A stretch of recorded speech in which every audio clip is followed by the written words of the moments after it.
Hey everyone, welcome back to Topher Drives, where it has been an absolutely thrilling week as I've been daily driving this 2025 Cadillac Escalade V, the 6.2-liter supercharged LT4 powered super SUV from General Motors. And I've been extra excited because somehow I've never driven one of these until this week. The Escalade V has been out since the 2023 model year, and somehow I went 23 and 24 without driving one and made it all the way until the 2025 facelift of the entire Escalade lineup. And of course, the V was included in that. And well, I feel like thrilling is almost even an understatement. This SUV has exceeded every expectation that I had for it. I've seen tons of videos of the pops and burbles and supercharger noise and just rawness of this thing, which is so hilarious to think of an Escalade in that way, because prior to 2023,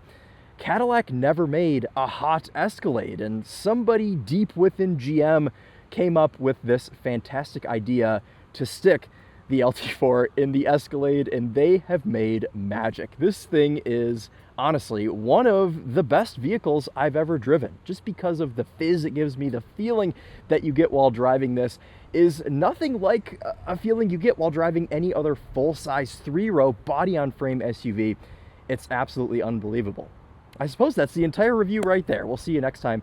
No, just kidding. Tonight we're going to show you what it's like to live with this 2025 facelifted Cadillac Escalade V. We're going to take it through our little performance loop into downtown. I have to grab a couple things from the store, and then we'll end in the parking structure and talk about what it's been like to live with this for the majority of the week this week. And this is one of those SUVs that I think benefited from its facelift. This has just come into 2025 guns a-blazing, and I think it looks quite nice. As I mentioned, every Escalade got a facelift for 25, and they've kind of borrowed some aspects from the Escalade IQ, the fully electric version of this truck, and it's got different rear fascia, different taillights, different front fascia. It's got a new 55-inch curved infotainment screen on the inside, which we'll show you, of course, once we start driving. But I first want to go through some basics with you on this car before we jump in and take it downtown. Now, I mentioned this has the LT4, which, if you're unfamiliar, is a supercharged 6.2-liter V8 in the Escalade V, making 682 horsepower and 653 pound-feet of torque. It has a 10-speed automatic, and it's all-wheel drive. It's the only rendition of the Escalade that comes with full-time all-wheel drive. You can't toggle this into two-wheel drive, for reasons that we can all assume. GM probably doesn't want you to kill yourself in this, but how cool would that be if you could switch and send all 682 horsepower to the rear wheels? That would be sweet. But usually these performance SUVs don't encourage foolishness, because it's a treat that we even get to have them in the first place. Now, this is finished in radiant red. The Escalade V starts at $165,000. This one, as spec'd with the executive rear seating pack, is $173,000. Now, this got me thinking, is this the most expensive three-row SUV on the market? And, well, yes, it is. If you want to spend nearly $200,000 on a big body-on-frame SUV, this is the most expensive choice. And actually, GM will sell you an ESV version, so an extended wheelbase Escalade V, if you need that extra room in the third row, which I think is fantastic. The only thing we're missing, a truck version of this, but we haven't seen that since the GMT 900 generation of the Escalade. So maybe someday we'll see it back, but for now, I'm glad we have this super version. Up front, we have 6-piston Brembo brakes, which look tiny, which is so funny because that is a very big caliper and big brake rotor.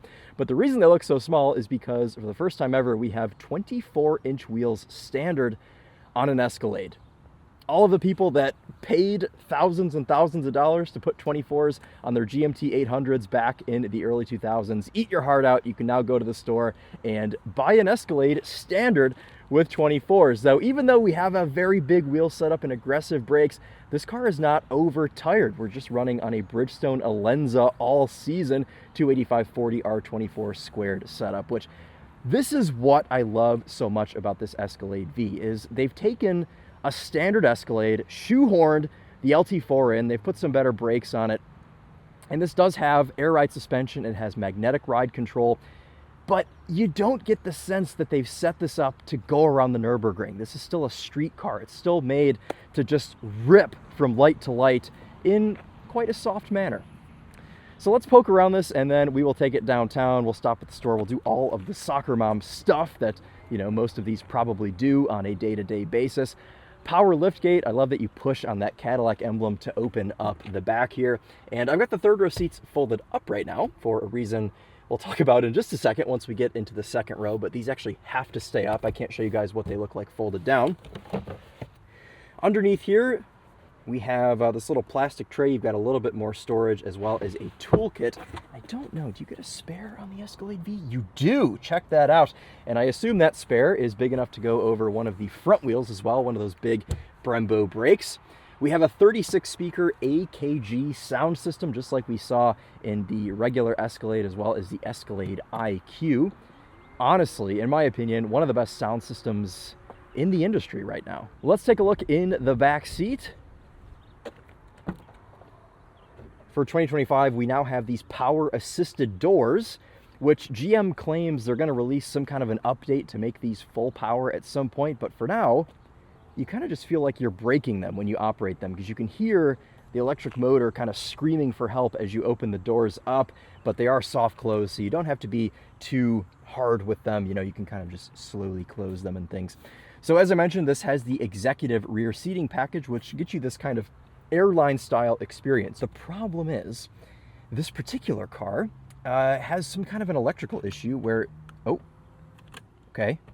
Now this is a trick because occasionally these seats will work, which they are doing right now. So the car has decided to behave while the camera is turned on, but I've had an issue all week where these seats will not move at all. And it was a problem yesterday because, well, this is being filmed on July 5th. Yesterday was the 4th of July. I had a bunch of friends over and we wanted to take the Escalade V out, and I wanted to use the third row, but I could not get these seats to go forward. But look at that. Today they are working. So I guess forget what I said. But earlier in the week when the Topher had this SUV, they weren't working for him either. So they're a bit temperamental.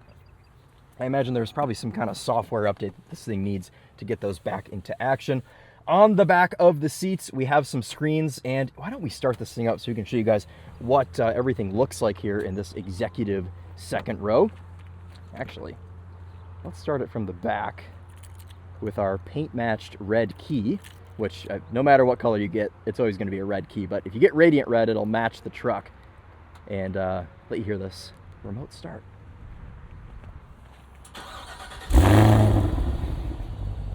Now, it's not too dramatic when it warm starts, but the first start in the morning wakes the dead. One of my friends is an engineer at GM, and he was telling me that all of the high-ups that have these Escalade Vs for their corporate leases were getting complaints from their neighbors because when they'd start them early in the morning, they would wake up. So I think that is just the best thing ever. That's so cool that an Escalade makes a noise like that.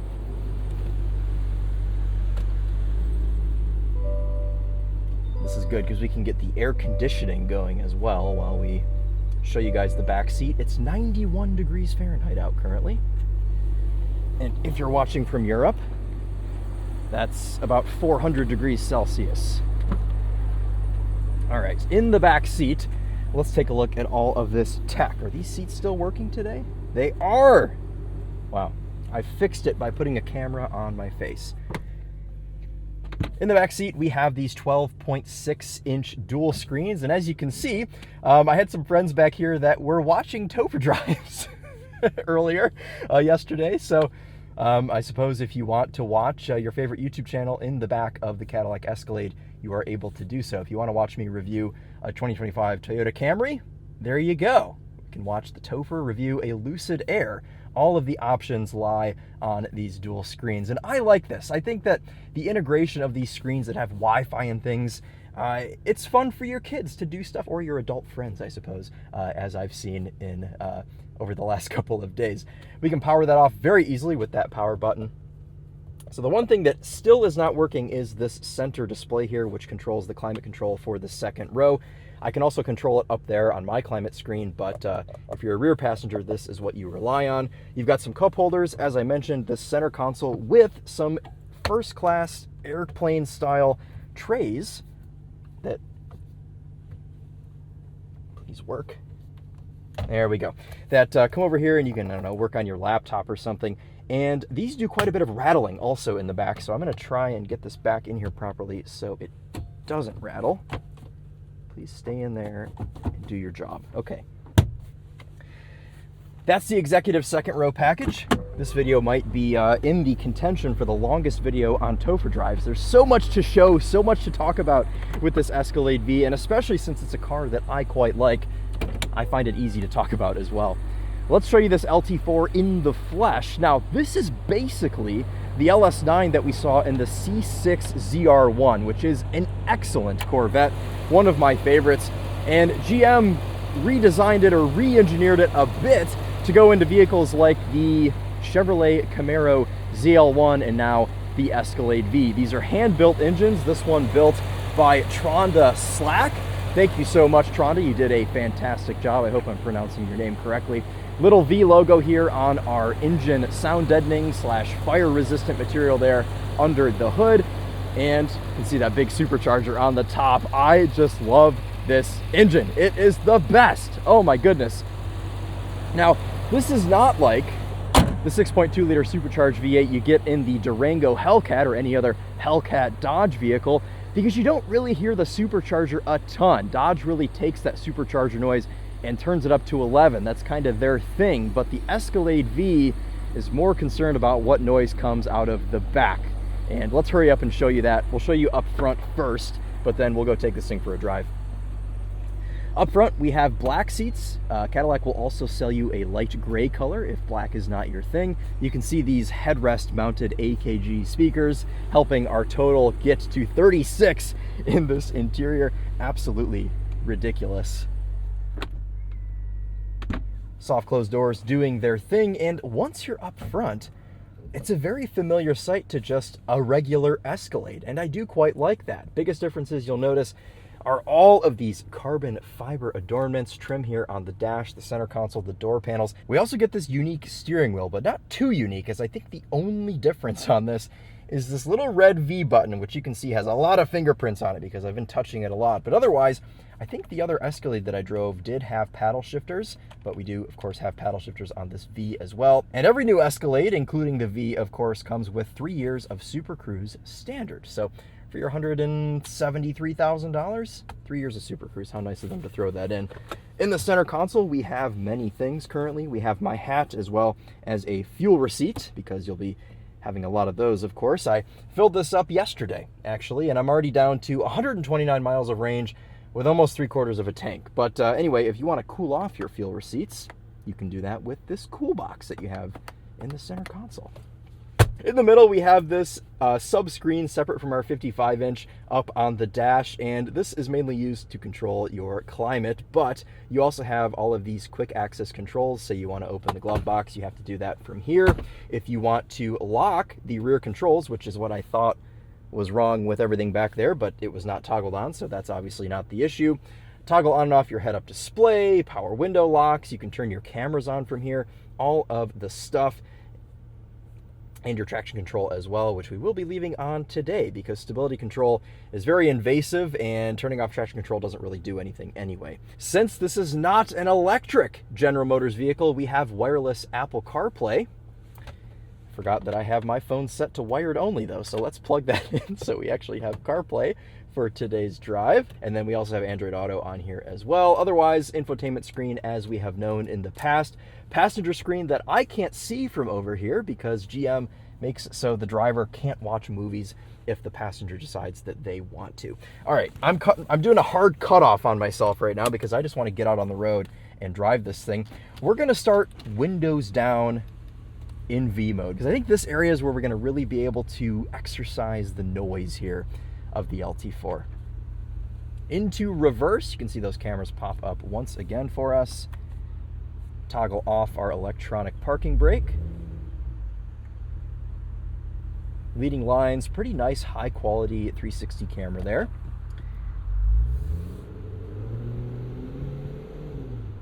And what I love about this Escalade V so much, again, just to reiterate, please forgive me, is that it still drives like an Escalade. When you're driving around just a parking lot like this, you'd never suspect that this has almost 700 horsepower. But then you click the little red V, you click the M button here to lock the 10-speed into manual mode.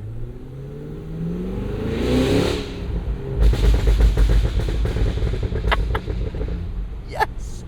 Yes! So much of that has been happening this week. Go ahead, nice town and country. Yo, yeah, you got it. Oh my goodness, what a thrill.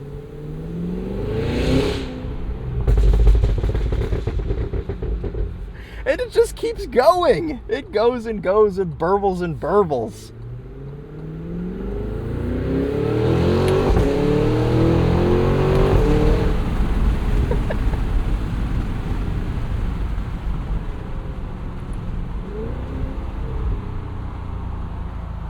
And you don't always get the burbles. You kind of have to... Oh, but even when you don't, it still sounds fantastic.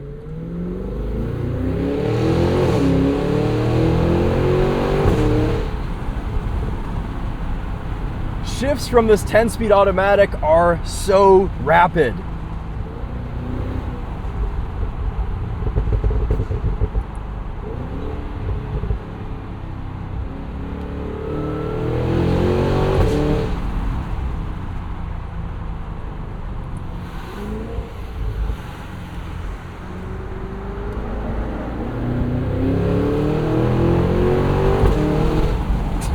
Okay.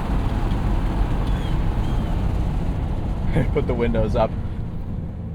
It's been so hard for me to not drive this in V mode.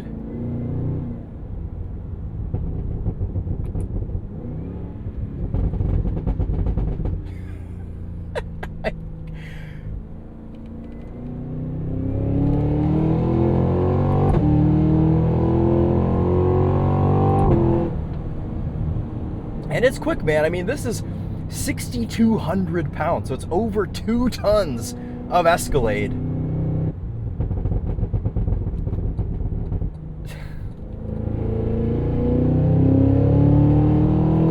Now, the 6,200 pounds become apparent when you put it into a corner. Stability control limiting me there. I'm flat out. It's giving me nothing. There it goes.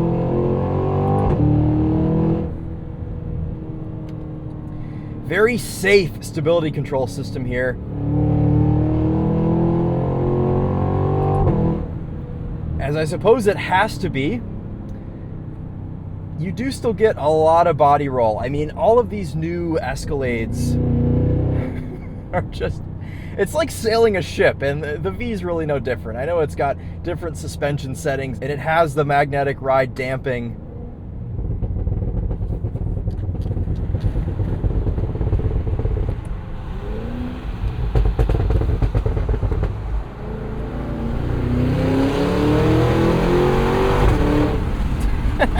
But it still handles like the big old boat that it is, and that is just the best. I don't always love getting in a really fast sport SUV that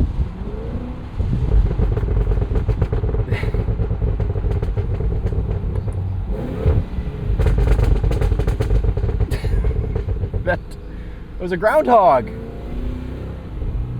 Look at him go. He's about to run on the road. Sparing the groundhog.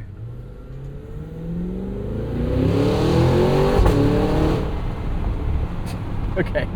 This also has launch control, so let's try that out. I'm going to put it back into drive, and we're going to put the windows up so you guys can hear all the stuff from the inside. V mode, full brake, full throttle, release brake.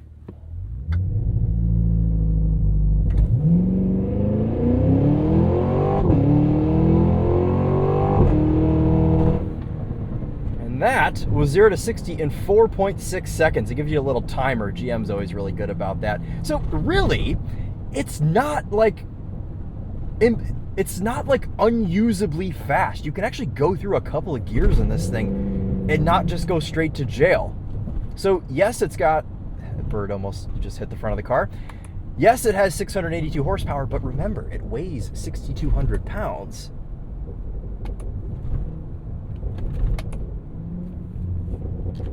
And with this 10-speed automatic being super close ratio, you can actually go through some gears.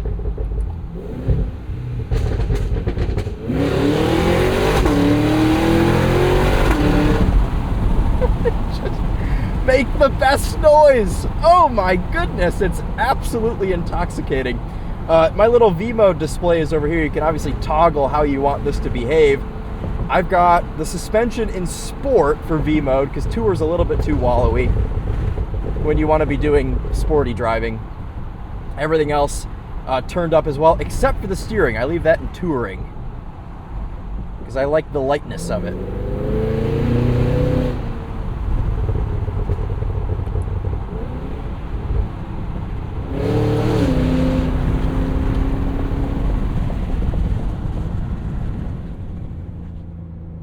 This doesn't have rear wheel steering like you would see on the Escalade IQ, but steering feel overall is still pretty luxurious and light. But who cares? I mean, when it sounds like that, that's all I care about. All right, one more pull.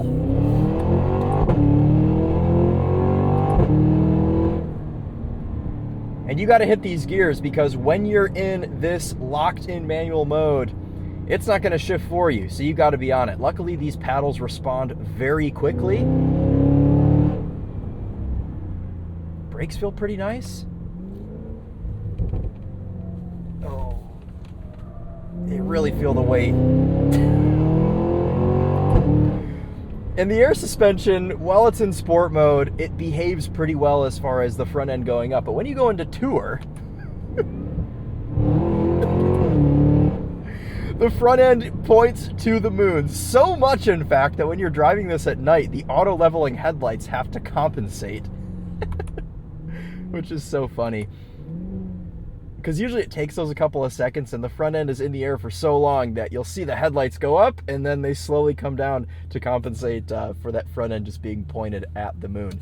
So, very thrilling experience. This is so much fun to drive. And this is the thing. Cars don't always have to be Nürburgring lap record holders to be fun, to have a personality, to have soul.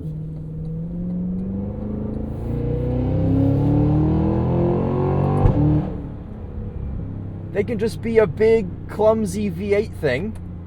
Yes, okay, thank you. I don't know why it thinks I'm distracted right now. This gives me as much fizz, or maybe even more fizz, than that Lotus Emira that I was just driving. It's a completely different class, a completely different sensation.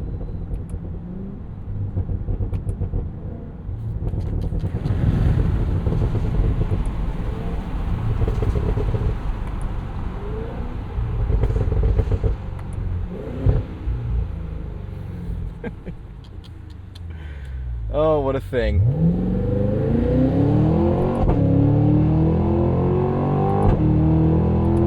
Ooh, the front end gets really light when you're in Tour mode. For the suspension, of course. All right, out of V mode, out of manual, go out of V mode. Thank you so much.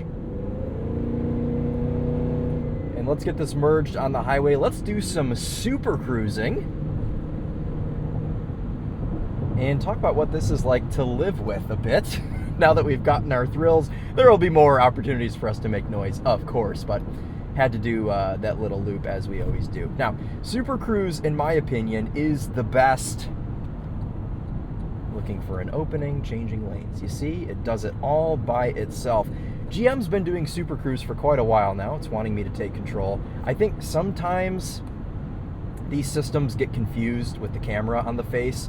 Because of where the sun is right now and the glare on the camera lens, it probably thinks that my eyes aren't on the road. But if you're a normal person that doesn't wear a camera on your face, then you're able to Super Cruise with no problem. But GM has gotten this system so dialed in to the point where you can set this to make its own decisions. So you can merge onto the highway into the right lane, set your cruise to 77, and if the car in front of you is only going 67, the car will make the executive decision to overtake. You don't even have to tell it to do so. You don't even have to touch the turn signal. And the Super Cruise will do all of it. And not to mention, it keeps its place in the lane, no problem, nice and centered. It is a really, really nice system. I am going to take over for a second right now, just because these people are merging and I don't want to be caught up in all of that. But yeah, it's a good thing. Okay, so what about the Escalade itself? What's it like to sit in? Well, this one has been bothering me because it needs an alignment. Fellow Escalade brother coming up on the left. Nice, all blacked out, looks good. So you can see the steering wheel is slightly to the right. So they need to get that figured out, as well as fixing whatever's going on with the back seat. But sitting in this, it's very nice. We have massaging seats. These seats themselves, they're decent. You've got a lot of adjustment down here. Of course, we have lumbar that goes in, out, up, and down. You can toggle on and off your massage. Elbow comfiness, pretty decent. Soft surface here on this big center console, as well as your driver's door panel. Not the softest surfaces that I've ever felt, but they do the trick. Ergonomics are nice. You can see pretty well out of this, really high seating position. And the only bad thing is when you are like in a parking lot or a parking structure somewhere downtown, with this being so high up and having such a sharp cutoff for that flat front end, it's a little bit hard to see what exactly is in front of you. Luckily, you can toggle your cameras on really easily and use those for a downtown setting if you feel as though you can't see properly.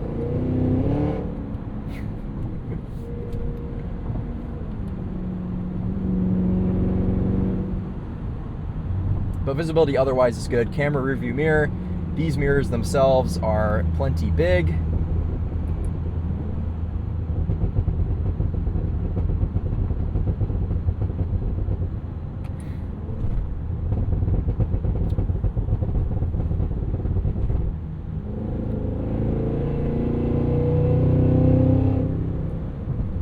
Skipping off into golden hour.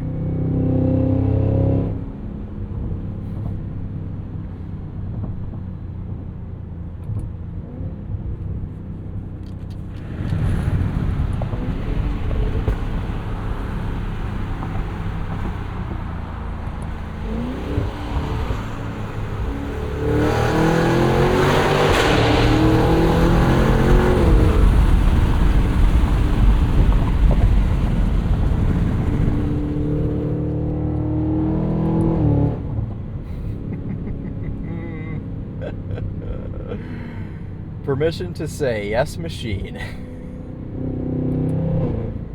This is a hard review for me because I just keep getting distracted and then I lose my train of thought and forget what I'm talking about. That is a cop right there coming up on the left-hand side. How quick did we merge? I don't think we merged too quick. I don't super want to meet him today, so we're gonna have to behave ourselves, and we're actually gonna go to the store up here, not the store that we normally go to, but a different one. I've got to grab some jars as well as some fruit pectin, as Emily is making some raspberry jam. Oh, he just got over with no turn signal. Double standards.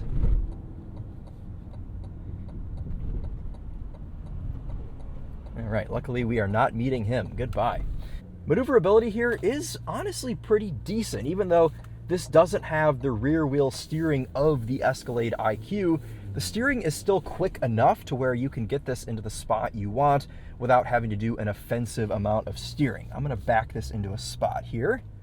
Show you guys the cameras and all of that stuff. Column shifter did not register my shift there.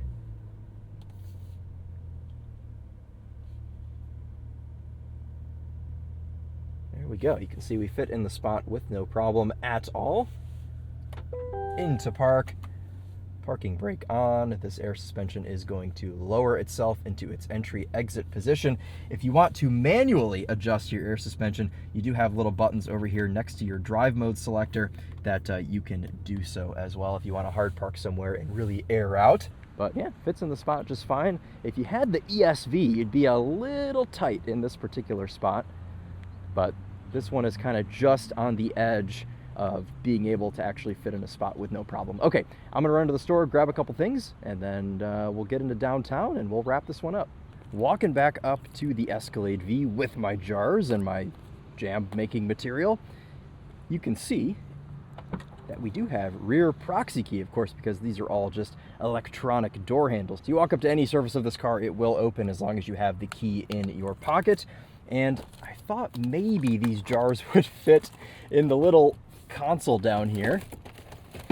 Oh, actually they do. That's gonna work. Okay, and then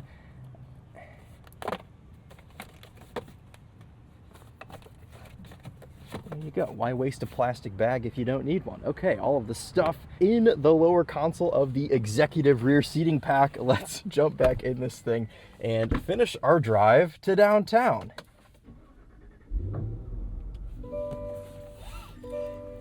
Whew, it is hot in here. Why do I have this on set? All right, see ya. I was trying to adjust. Thank you so much. This needs to go down to low. Okay. Into drive we go. Parking brake disengaged. As you can see there, the steering rack is pretty quick. In my opinion, something necessary for a big luxury SUV. You have to have quick steering.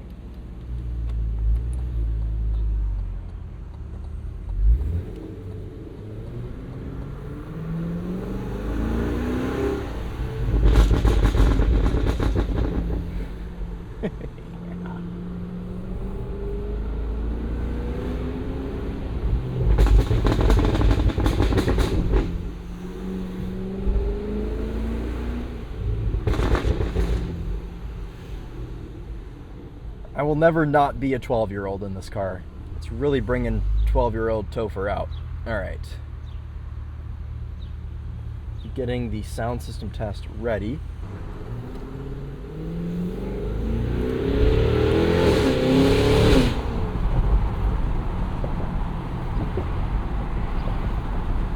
Waiting for that cop from earlier to just be waiting for me up here where I least expect it.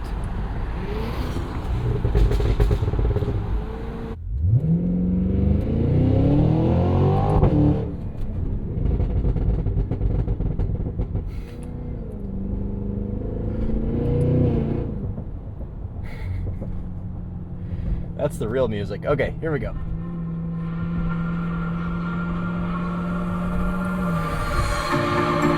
Told you to walk away. That was my first and last mistake. I blew without your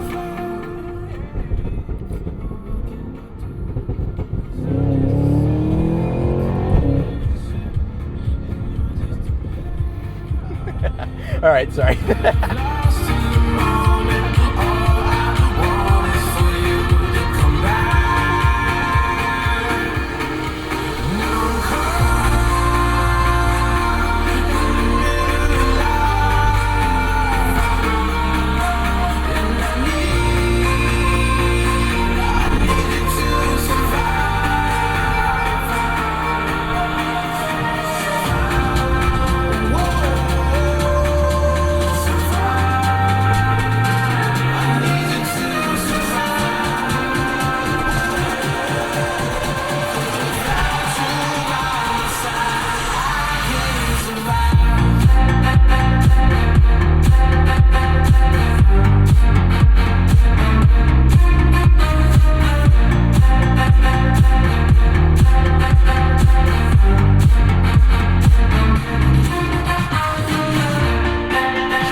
What I love so much about this system is that even though it's a bit overzealous with 36 speakers, it's very much in excess, as Escalades are, and as this Escalade very much is. But even though they've gone crazy and they've given it 36 speakers, they've managed to contain the sounds very well. All of the highs are very crispy, they're very precise, they don't hurt your ears, and all of the bass is very crisp, it's very warm and fuzzy, and nothing rattles in here, nothing shakes. You don't get the feeling that they've just given all of these speakers to show off. They are actually functional, and they do a very good job. And I think in talking about this 36 speaker AKG, we can kind of sum up the entire experience in this Escalade V, which is like I said in the beginning, absolutely thrilling. I mean, this thing, seriously, I think I need to shut the purples off going into town. It might be a bit too much here. Okay. This gives you an experience unlike any other three-row SUV, because this is just a big American pissed off supercharged body on frame thing that really shouldn't exist but does anyway. And I love cars that just have no purpose, no real place in the market, but, you know, engineers in the basement of the building, you know, they get together at night and they're like, okay, what can we make that we're gonna have to have complete before we even show the bosses, because they'll shoot the project down right from the start. Well, I have a feeling this is one of those projects. And what a thing this is. All right, let's not clout the 24-inch wheel. Please select an event from the screen menu. Welcome. Please take your ticket. There's no ticket. Well, the ticket machine is not working, so we're going to not park in here today. That's just about it. And this all kind of ties into the original Escalade formula, because the Escalade has always been about excess, even since it came out on the GMT 400 platform. I mean, it was just a Tahoe with a bit of leather and a more attractive grille, but it's transformed into this cultural icon of excess. And this Escalade V is most certainly the most excessive Escalade ever built. And for that, I think it's the best Escalade ever built. And I hope they continue to make it, because it's fabulous. I love it. I want one. But I don't have $180,000, so I probably won't be having one. But at least I'm lucky enough to have this job where I've been able to live with this thing for a few days and experience what the Escalade V is all about. Once and for all, I've been able to actually do it. So thank you guys all so much for watching and supporting the channel. This has been such a fun video to make. If you can't tell, I love the Escalade V. And I don't say that often about cars. I drive so many of them that sometimes they blend together, but the Escalade V is unforgettable. I mean, this is just in a class of its own, and it's genuinely fantastic. And on that note, let's wrap up actually right where we wrapped the G-Wagon video. I think that's the last one. G-Wagon and Land Rover Defender. I guess it's just kind of this vibe of vehicle they have to end over here. All right. Fold down running boards that definitely won't break in 3 years. That's okay, they're working now. One last look at this behemoth, this 6,200 pound rocket ship that sounds just unbelievable. The glowing Cadillac badge and the glowing grille surround are new for 25. Anything to add to the glitz and the glamour of the Escalade is good with me. But before I keep talking about this anymore, let's wrap it up. Again, thank you guys for watching. If you have any questions, please let me know, but that'll be it for the Escalade V. We will see you in the next one. Take care.